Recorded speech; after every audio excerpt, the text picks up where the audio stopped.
All right, so let's see where we're at. We have one Cinderella, cybersecurity, entering the round of 8. We have only one seed entering the round of 8 at AI and other associated capabilities. We've got then the rest are 2s and 4s, so that's a fairly even distribution. Let's see how we shake out going from 8 to 4, but before we do, any quick observation from the group? I'm still really leaning into the healthcare economy space. That's where my interest is at right now. Okay, Danny? Same.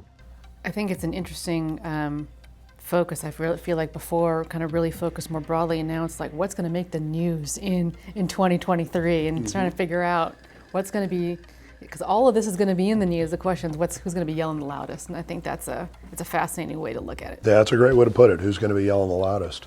Speaking of loud yellers, Shahid, what are your thoughts here on where we're at? It's pretty consistent to what I thought, except for I'm really surprised direct contracting didn't make it to the Elite Eight. That one surprised me a lot with all the talk that's going on about that, and that's really one of the few things that you may have leverage to help with getting to where you need to go.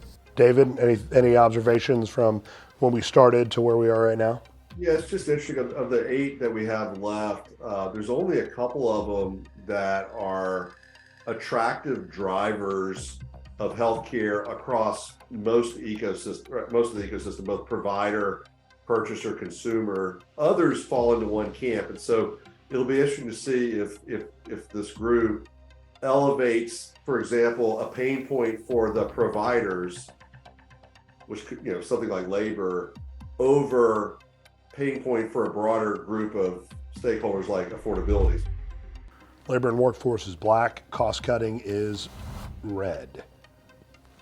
Red. 4-1 on the red. Cost cutting. Seriously?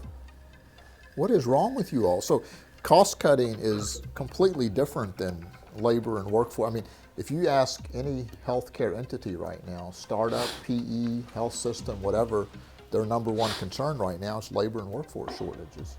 So someone help, I know we're not supposed to argue a 4-1, but someone help explain that to me, why I'm missing this compared to everybody else. I would just argue that actually everybody, from what I can tell, is actually laying off, trying to find their way to profitability. So if you think about all the early stage companies that were funded and could run at and not make margin for a really, really long time, they're laying off staff. All the private equity backed companies are looking for turns and profitability. Executive leadership across hospitals and health systems also getting cut, and even payers are laying off as well. So if I look at when I think about what's on the news, I see layoffs kind of occurring across the board, and so I see cost cutting clearly. So it's not that labor's not there. I think it definitely tends to be an issue, particularly at all levels. Clinicians as well as folks that are working particularly for hospital and health systems, but across the industry, cost cutting, if you're digital health, to a payer, to a provider, to anything. Interesting, okay. Yeah, I think maybe cost cutting to a fault, right? Yeah. So that we're just in a reactive mode where the name of the game is just try and stay in the game. Yeah. And so cost cutting, I think, does trump workforce this year, but I do think workforce is incredibly important and potentially a solution if we enable the workforce to help us find ways to reduce those costs, to get better outcomes, is definitely within our sights, but agree, cost cutting. That specific point, obviously labor and workforce is a broader topic than just the rates that travel nurses and otherwise contracts are brought in. It feels like as a reaction to that in 22, there were a number of moves that health systems began to contemplate or implement, like the standing up of their own staffing agencies. A number of health systems did that around the country, beginning to build partnerships or relationships with education institutions. And in some instances where it's allowable, like in Georgia, even high schools and technology schools building programs where they can bring low-level capabilities in to offset. So already beginning to put plans into place that help the comment that you made a minute ago. Black is affordability, red is pharmacy. So we got an affordability, we got a pharmacy. Oh, we got it. This is our first where there's group mulling. Pharmacy. 2-2, Danny. 3 three to two on affordability. To me, that's just a more specific target that's easier to achieve, and maybe not easier to achieve, but easier to focus on and get some reasonable benefits out of that and cost savings versus, affordability is just a generic term for everything. You just like cost, you could put that in almost anything. So to me, pharmacy is a big target for a lot of people right now, whether it's in the private equity world, whether it's in the Mark Cubans of the world.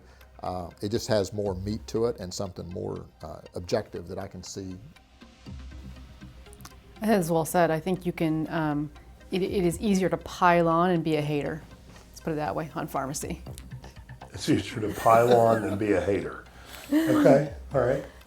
It's for affordability. I don't know that folks actually know how to debate that at this point in time. There's so much complexity as it relates to sort of medical care, and then everybody, access is also becoming as big a problem, right? That affordability is, whereas we don't have as much of an access issue on the pharma side, so it's much easier to say, why are costs out of control? Why are they spiral out of control? How can you price things at $2 million a pop?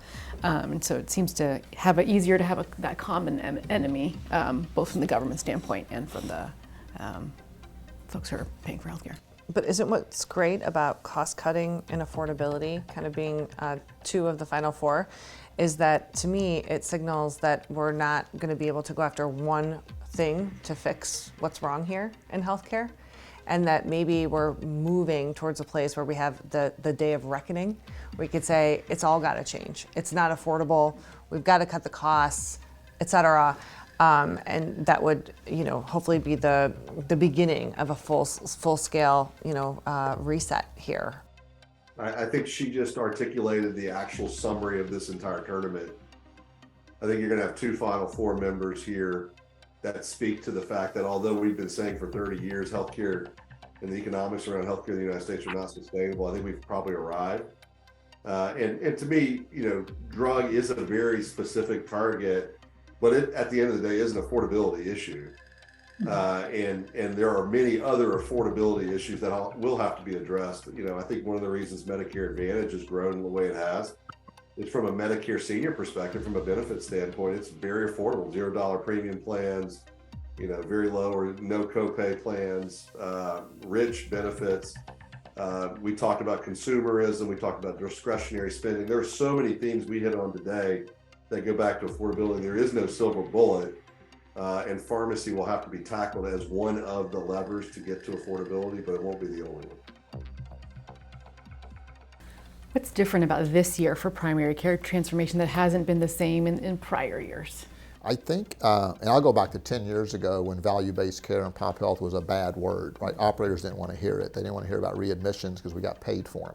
As we're starting to shift where payers aren't paying for readmissions, we're being penalized more for not delivering value-based care. We're already seeing that we're not making money on shared savings or the ACO, significant money like the payers do and CMS on their side.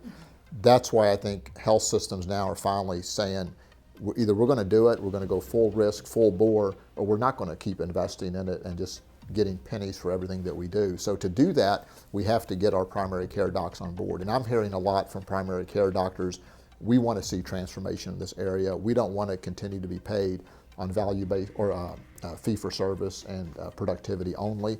But if you want us to be engaged to do all of these things, you have to pay us equitably for that. This is a tough one, and I knew cyber was going to carry the day.